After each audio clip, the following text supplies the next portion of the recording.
Welcome to Film on Tape, a free audio library for creatives in film and television. My name is Misha Calvert, and I've worked as an actor, writer, director, and producer for many decades. I had so many questions when I was first getting started in New York, and I just wanted fast, free answers. That is what this library is for. The work that you do as a creative is so important. I really hope that this library is going to help get your work out there. Film on Tape is sponsored by Vermilion, a coaching and educational company for creatives. You can learn more at clubvermilion.com.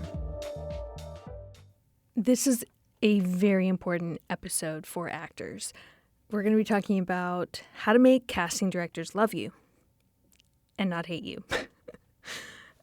So a little bit of background on me, including being a director on the project. I have cast 12 short films and 5 short form series. So for some of those, I was the director and we hired a casting director and they kind of supervised the casting process. Of course, the director is the ultimate say on many projects. If it's a studio or a really big budget, then sometimes not. But mid-tier or low budget, a lot of times it's the director that has the final say. Casting director is hired by the director and the production team.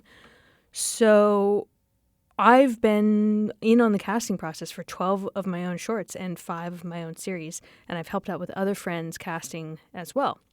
So I've been on that side of the table. I know a lot about it. I also have been an actor for like 30 years. I have been around the block, and I have a lot to say about what casting directors have to go through, how to befriend them and make them like you, make their lives easier, have decorum, interact with them in a positive and constructive way. Because a lot of actors have no clue how to do that. So the first thing that I want to do is walk you through what it is like to be a casting director. A day in the life of, if you will. Let's say that you, and this is in the year 2025, so taking into account everything that's been happening with the actor strikes, with the layoffs at studios, productions being moved overseas, with AI, with the recent fires in LA. There's a lot that's really been compromising the production pipeline that was once 5-6 years ago. We had what was called peak TV. And so now we're in a starkly different landscape, and the production pipeline in the United States is much thinner. So let's say that you're a casting director and you had a boom couple of years, maybe 5 years ago, and now it's feeling kind of bust. So we're going to start the empathetic journey of what it's like to be in a casting director's shoes so that you can better interface with them. Let's say that this project that you're working on, that you're about to post for Breakdowns and Actors Access, it's a TV show, and you haven't had a TV show in a long time, a couple years, so you really need this big paycheck. This is like a huge job for you, and you really need to do a good job. You're casting, let's say, a supporting role, and the genre for this is a hybrid. So it's a show like something like Fallout, which is a combination of sci-fi, action, comedy, and also period. It's a crazy hybrid. There's so many genres going on here.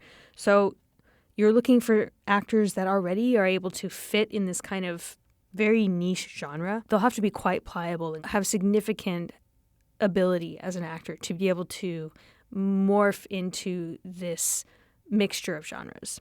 So already that kind of narrows the casting pool. And then this specific character that you're casting has to have an accent, a certain kind of accent, and they have to be able to do something sporty like sword fighting. So this is already like hyper specific, and you don't have confidence you're going to find what you need on breakdowns or from agent submissions. So you're going to post it on Actors Access as well. Now, when you do this, you will receive a tidal wave of submissions. How do I know? Because when we posted All Hail Beth, a web series on Actors Access, the casting director, Harley Kaplan, I think he said it was around 12,000 submissions. I could be getting that number slightly wrong, but it was in the 5 figures of submissions for a web series. My God, there are so many actors out there. And we were paying, but not that much, not like crazy money. So if you're posting for a big TV show or something legitimate, like this fake TV show, let's call it Crawl Out is the name that I made up for this. So if you're casting for this show Crawl Out, you're going to just get bombarded with submissions. And let's say that somehow you're managing to be able to scrape by enough that you can pay an assistant. So the assistant's going to help you go through these submissions to see who you want to schedule auditions for. But there's still a lot of tapes to look through. So, and just to clarify, like they don't send the one person to the director or the network. They send, let's say, like 20 top picks per role to the network, and then the network and the director get to decide who of that 20 they want to see. And sometimes they say, we don't have it yet. We're not seeing what we need. We want more. But let's start with 20 and just say there's 6 lead roles and maybe another 40 supporting roles throughout the series. That's like almost 1,000 great choices that you need to send to the people who've hired you. Not just random, like you need to have reviewed them and they need to be good enough that they can send to the network. Almost 1,000 tapes. And if they don't like the direction that you're going, they can just hire somebody else. So you're under pressure as a casting director to deliver, in this instance, 20 great choices per role for each and every role. So already this should be reframing some of what actors think about, that they need to do it like the right way or a certain way. The casting director is going to want to find 20 different ways of doing that part, because as you may have so often heard casting directors, if you've ever taken class with them, they talk about this. The directors don't know what they want. They don't know what they want until they see it, until they find it. So if an actor comes in with a wildly different take than anyone else, but it bears the ring of truth, somehow the DNA of what they've created just sparks and it just hits for the creative team, they could go with that fresh kind of different take and it'll stand out from the other 19. But the casting director's job is to get 20 different takes on the part, on each and every part. I am so excited to tell you that I'm launching a brand new slate of classes that are incredibly helpful on my website. Some of the classes include on-camera acting technique and how to self-produce your own film, actor self-care, which is something that nobody talks about, and how to write a feature film in 10 days, which I'm going to teach you how I did it and how you can do it too. And believe me when I say I poured my heart into these courses. Go to clubvermillion.com. I am so excited about this website. I can't wait to work with you. So because of the production narrowing, and there's just not as many jobs in the U.S. anymore for film and TV, your income as a casting director has gone down. So you were probably doing pretty good back in the boom years, you know, maybe clearing $200,000, depends on the things that you're working on. But now it's pretty tight. It's like you made like $70,000 last year. And that's really hard. It's really scary. So you're kind of under this existential pressure to keep the lights on, to keep your rent paid. And in addition, you had to give up your office in Midtown just to save money on the overhead. So you've cut that, which means you're now casting from home and doing remote. Or if you need studio space, you'll just rent studio space in Manhattan. This casting director happens to live in New York in this example. And then when you're working from home, it's like annoying. You used to have this beautiful office and now you have like kind of a tiny home office and like it's depressing and you don't really get out much. So, you know, more days than not, you're kind of in a low level bad mood because things used to be great and now they're kind of not as great as they were. Already I feel bad for this casting director, not just for the amount of thousands and thousands of tapes that they're going to have to go through, but just the lifestyle sounds like such a grind. I mean, even if you love actors, you know, it's still a grind. And I can really relate to that. So already I have empathy for what they must be going through when they receive an email. Here's some other problems that I've heard from casting directors that I've known or been friends with, things that they've had to deal with that I think actors and some of the rest of us just forget. The casting directors are people too, but here's some things that I've heard that they've had to deal with. Real examples. Moving to New Jersey and you're in the middle of your move and you don't really want to move to New Jersey because you don't like it that much. Trying to get pregnant with your first child and you're in your 40s.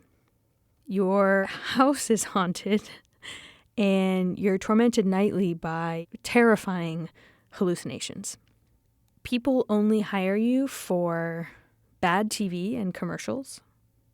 Someone Me Too'd you on Facebook, and now the comment section is blowing up, and it's turning out to be a PR nightmare. And finally, your assistant of 4 years, who essentially does 80% of the work, has just given you her 2 weeks' notice.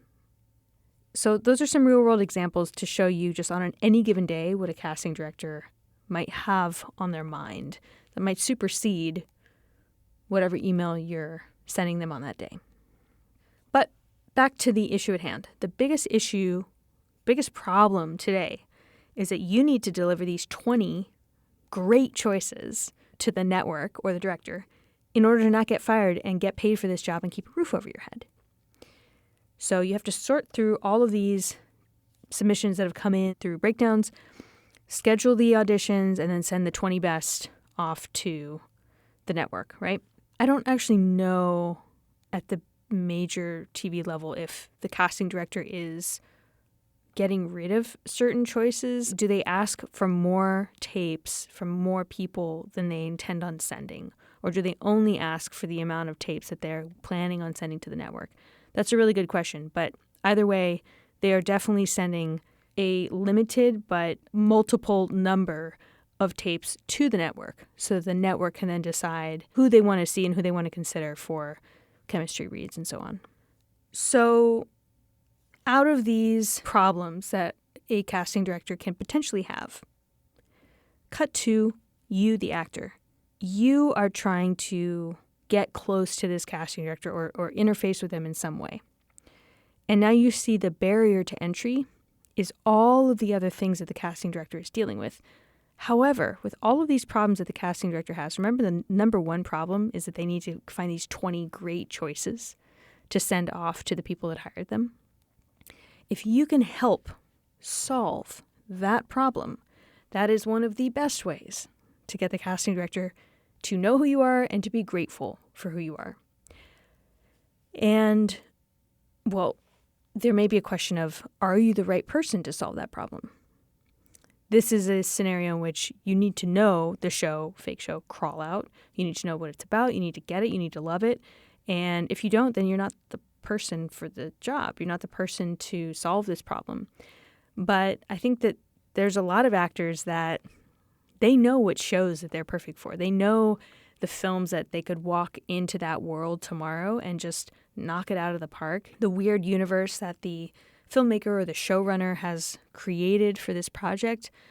I mean, there's a huge difference between, for instance, a Yorgos Lanthimos film and a Greta Gerwig film. Wildly different. But there's going to be some actors that really effortlessly fit into a Greta Gerwig film and others that are just effortlessly Yorgos Lanthimos in their vibe and how they come across. I have an actor friend named Jake. He's extremely Safdie brothers in what he does and how he comes off. And he can go dark, but he can go funny, so funny. So I think that there's certain styles of content and film and TV that certain actors are drawn to. And it's on you to understand when you see the breakdown or when you hear of a show that's about to start casting, what is the vibe of that show? And do I fit?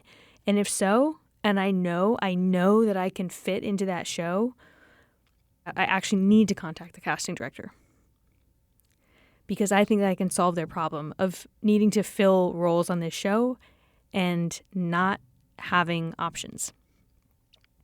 So, yes, this is a highly specific reason for contacting a casting director, and I stand by that as the best way to build a good relationship with them. It's actually give to them. Give them a solution to their problem. And it doesn't need to be only, like, let's say you saw that, sword fighting accent role posted on Actors Access. That would be a good opportunity to try and get seen for that if you think you're perfect for it. That would be a good opportunity to contact the casting director because, again, you're trying to solve their problem. But let's say that there's no role posted. You just heard they're casting this show Crawl Out based on your favorite video game, and you know that you would die to be seen for it and you're so passionate about it and that you can fit into that world with your acting style. That's another time when you want to send an email right before they start casting, like maybe 1 or 2 weeks before, so that you're top of mind and that when they do start the casting process, they're going to be thinking of you. They'll probably have a list of people that belong in this world, and they'll have a list of actors. If your name goes on that list, you will probably be hearing from them. How do I know that they have lists? Because my very first job in New York was interning at Telsey Casting 20 years ago. And that internship was very intense. I learned a lot because it was like 40 plus hours a week and unpaid. And you were there and you were basically working side by side with the casting directors and the casting associates. By the end, I was helping out Will Cantler, kind of as his main assistant. And it was great. I learned so much. But yeah, there's lists that they make per project. Like they sit down, they do brainstorming for who they want to consider for that project based on what kind of project it is and, the actors that are in recent memory. And also, like, casting directors have very good memories. It's incredible. And they can remember actors that they saw like decades ago and bring them in for stuff. All right, so let's say that you don't see a specific role that you want to try and help the casting director solve by being seen for it. How do you contact them? Like, what do you say? And maybe there's not even a show or a film that you want to be considered for. Already I'm like, why are you contacting them? But let's say that there's nothing coming up. You just love them. You love their work. And you'd like to get on their radar somehow. Well, what do you say in that email? Here's what you don't do. You don't ask them to pick your headshot for you. That's just asking them to do labor, free labor. With all of the work that they already have to do, they're probably working 10 to 12-hour days. Now you're asking them to do free work, to look at your headshots and pick the ones where you're making kind of a weird face and rule those out and pick the one that they like the best. Don't do that. One of the best ways is to be additive. You want to be additive to their life. And what does that mean? It means that if you make them laugh, if you show them a piece of work that's really cool, like really interesting, really, great acting or cutting edge comedy. I mean, the things that I've been drawn to lately are genuinely so weird. They're so niche and so weird and so funny and kind of like meta in a certain way in terms of how they're executed. And some of it's people I see on Instagram, some of it's theater that I've seen that's like off Broadway, and it's really special. And if somebody, an actor, because I do get emails from actors trying to get on my radar, if they sent me something and they were like, hey, I just posted this skit, it's gotten almost 1 million views, hope it makes you laugh, I would watch it. And if it made me laugh, that would be additive to me. That would brighten my day. Instead of, if there's ever anything that you would like to call me in for, please watch my 3.5-minute reel and let me know. I don't have time to watch a 3.5-minute reel just on spec. I mean, I know that is kind of the job of casting directors, is to constantly be scouting talent, but look, I'm busy making films. I'm running a company as well. So unless I'm really seriously considering working with someone, like they would be one of the 20 that I'm considering for a part in one of my films, I'm probably not going to watch the reel. Sorry. But if you send me a little quickie that's like, or hey, I just won Best Actor at Holly Shorts or something, Palm Springs. Here's a trailer for the film. If you want to watch the full thing, let me know. That's something that's interesting. Like a good trailer for a cool movie, like, yeah, sure.